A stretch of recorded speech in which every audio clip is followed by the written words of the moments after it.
Hey, what is going on, everybody? Welcome into the Tuesday edition on my YouTube channel. As you guys know, today I do my waiver wire pickups and my top streamable defenses for week 3 in fantasy football. Hope you guys got to win all your matchups this weekend. I did pretty good, but there is one league that is being a little annoying to me where I have the second most points in my league, but I'm 0-2. Sometimes the ball doesn't bounce your way, so I guess I got to go line up in cornerback and cover some of these cornerbacks or tackle at least Aaron Jones like at least 3 times as short of the goal and not let him score freaking 4 touchdowns. All right, got that off my chest, guys. So let me just go ahead and get into today's video. Again, it's the top 5 not top 5 waiver wire pickups.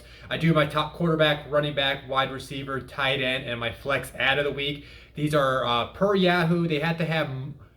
Typically, they have to do more than 50% availability. There's one guy on here that's exactly 50% availability I'm going to talk about. So let's just go ahead and unveil the list and start talking about these players.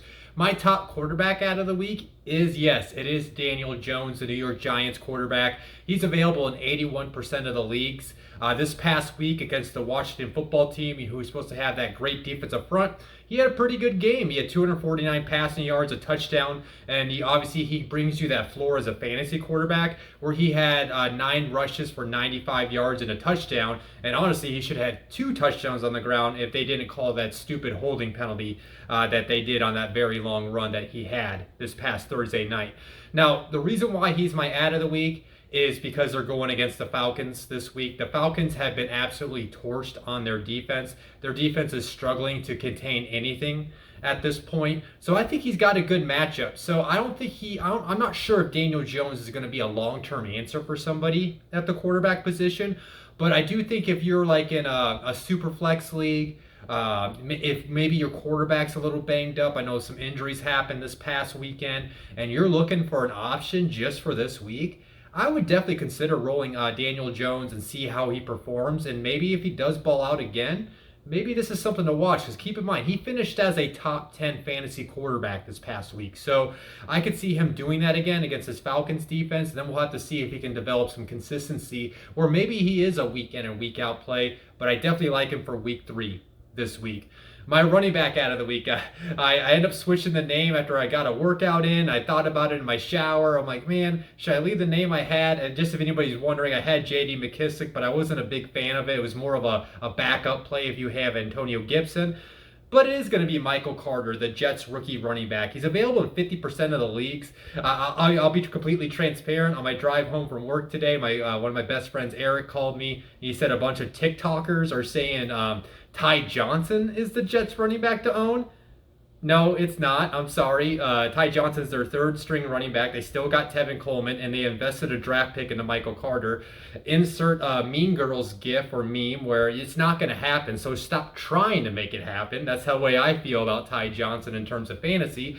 And the reason why I think Michael Carter is a better play is because he's a better running back. And again, this past week, he had 11 rushes for 59 yards. You compare that to Ty Johnson. He had 12 rushes for 50 yards. So, yeah, maybe he got the 1 extra rush, but he didn't do as much as Michael Carter did with less rushes.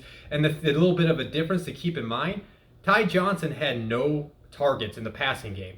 Michael Carter had 2 receptions for 29 yards on 3 targets. So they're already getting him to get use in their scheme for the passing attack. So I don't like his matchup this week against the Broncos, but the way I view Michael Carter is you add him on your bench, and then you're hoping he's this rookie back where around like halfway through the season, once he gets comfortable within that New York offense, he's going to dominate the touches, and he's going to be a flex to RB2 play. Now, it is the Jets, so I'm going to say probably as a rookie this year, he's going to be a flex play, but I think he's definitely worth a shot to add on your bench, and I think he should not be at that 50% threshold. He should definitely be on a lot more rosters as a potential backup plan in case injuries were to happen at your running back position.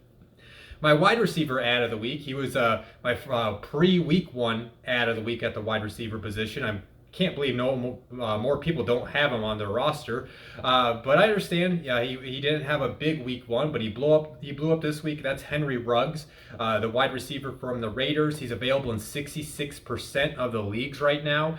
This past week he had 5 receptions for 113 yards and he had a touchdown on 7 targets. That's what I've been screaming for the Raiders and John Gruden to do, is get this guy more targets. When you get him more targets, it opens things in your offense and it offers more explosivity within your offense. And we got to see that with Henry Ruggs. Now, he didn't do much with it, right? But you got to like that he got 1 rush attempt for 2 yards, because what that shows you is they are going to maybe look to manufacture touches for Ruggs with his speed. He's got the Dolphins this week, a little bit tougher of a matchup with Byron Jones and Xavier Howard, but I still think he could do something against that defense with his explosiveness, with his speed. I view him right now, he's at kind of wide receiver 3 range right now, but if he starts seeing a consistent, 7+ target load every week, and he's efficient with his targets, you're talking about a guy that could eventually be a wide receiver 2 at some point this year. My tight end out of the week is Austin Hooper, the Browns tight end. He's available in 52% of the leagues. He didn't do much with his targets, but he had 5 receptions for 40 yards on 5 targets. The reason why I listed him this week, it came out today that Jarvis Landry is going on IR, so he's out at least the next 3 weeks. We don't know if Odell Beckham's going to be back this week, so yeah, there's Donovan Peoples-Jones, there's Rashard Higgins. Those guys are going to do fine as a wide receiver, but that still opens up a lot of targets where Austin Hooper can get up to that 8 to 10 target range this week. He's going against the Bears, so that Bears defensive front's really good. So Baker's going to be looking to get his hands out of his the ball out of his hands at a quicker rate. So I wouldn't be surprised if Austin Hooper is involved this week. So if you're looking for maybe a backup tight end, maybe a streaming tight end, Austin Hooper might be a sneaky play in week 3. And my flex ad of the week is Cordero Patterson, whatever you want to call him, running back / wide receiver for the Atlanta Falcons. He's available in 86% of the leagues. Now, this definitely depends on what format you play in.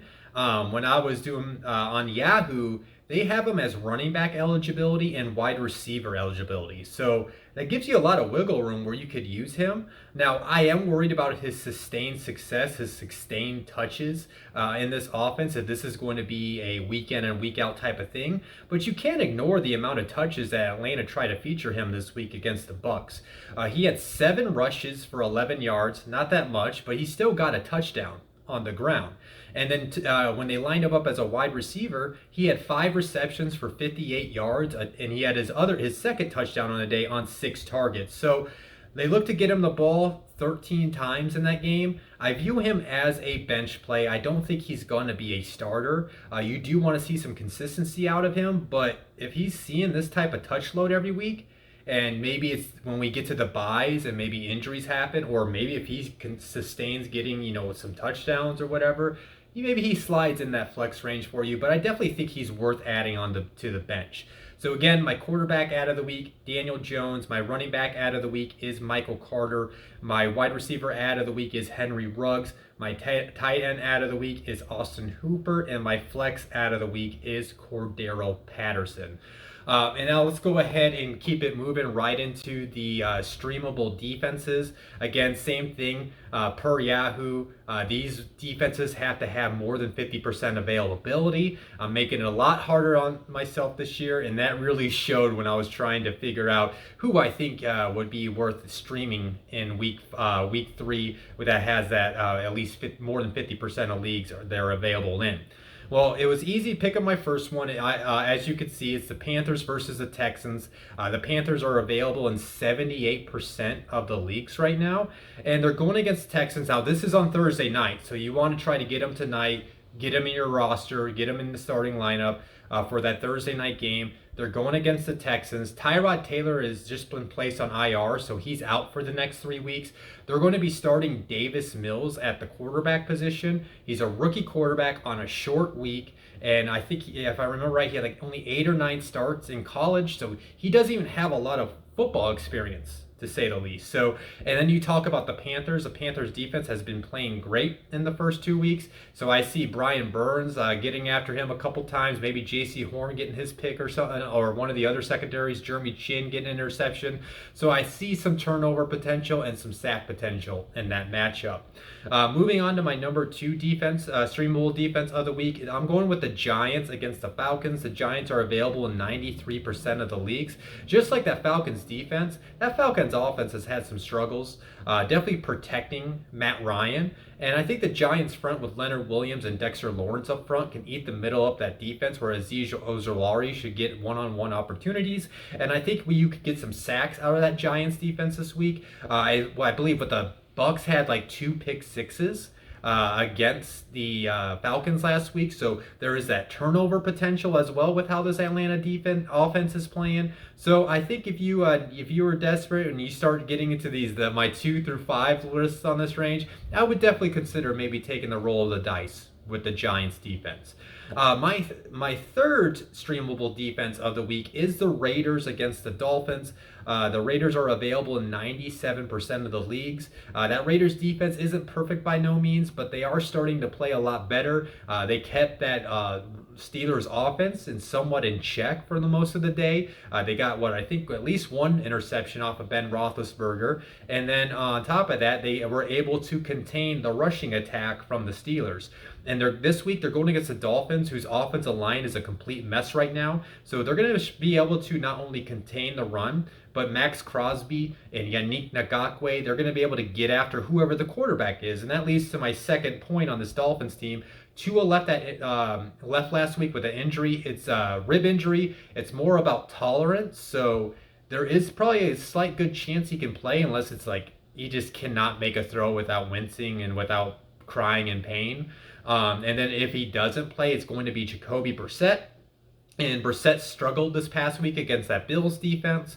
So not only if he plays, he's less than 100%, but if he doesn't, it's Jacoby Brissett. They have a bad offensive line right now. So I think there's a nice sneaky play there with the Raiders defense. Now, my fourth defense is the Titans against the Colts. The Titans are available in 97% of the leagues.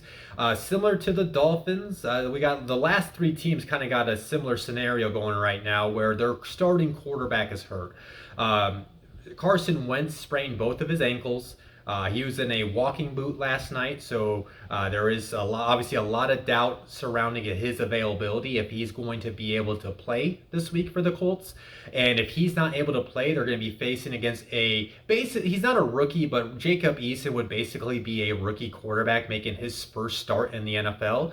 And the Colts offensive line has really struggled to protect the quarterback this year. They've given up 20 plus quarterback hits, and I want to say, if I remember, about 6 plus sacks on the year. So you get the sack potential. You get, even if Wentz plays, he's going to be less than 100%, right? So you get maybe a banged up Wentz, but if it's Eason, you're getting, on his second throw, he threw that interception against the Rams when he had to replace Wentz this past game. So you get the turnover potential. So if you hear at some point this week, that Wentz is officially ruled out, you're still looking for a defense to stream, go see if the Titans are available, and I definitely think they're a good streaming defense, as much as that pains for me to say as a Colts fan. And then my number 5 streamable defense of the week I'm gonna go ahead and say it. It's gonna be the Bengals against the Steelers. The Bengals are available in 98% of the leagues, to no surprise. But I think this Bengals defense I think their defensive front's pretty solid, right? I think they should be able to match up well with that Steelers offensive line that is playing really bad right now. The Steelers are not getting anything going on the ground. And then, their passing game too, they really haven't shown much.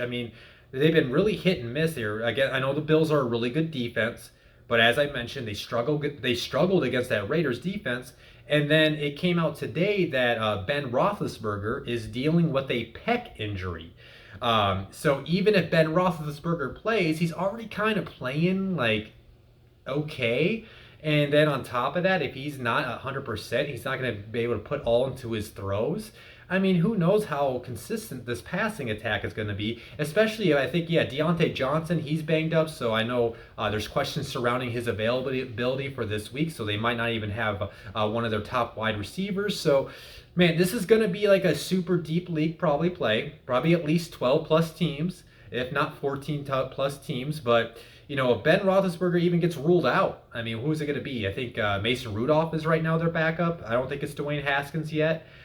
So you even like to maybe take that type of gamble, and Mason Rudolph is playing. So it's a super deep play at the streamable positions. But I mean, hey guys, I'm trying to do more than 50% availability on these streaming defenses, and this week was very thin. So I took the banged up quarterback matchups where even if their starter plays, they're banged up. Or if their backups play, I like to roll the dice against backups. So again, the top 5 streamable defenses is the number 1 is the Panthers against the Texans.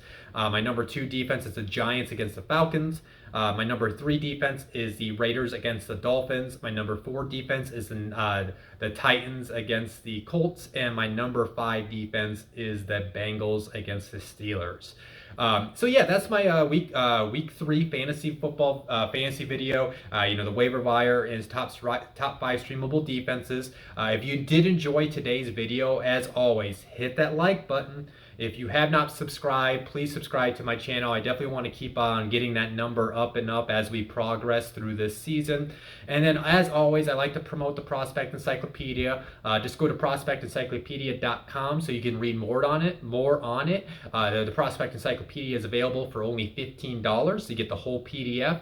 You can get your individual teams PDFs for only $1. And you can always check out the Buck section, which I wrote for free, and see if you do want to indeed purchase the full PDF.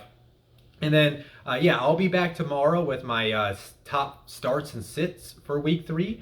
So I hope you guys enjoy your night, and I'll talk to you soon.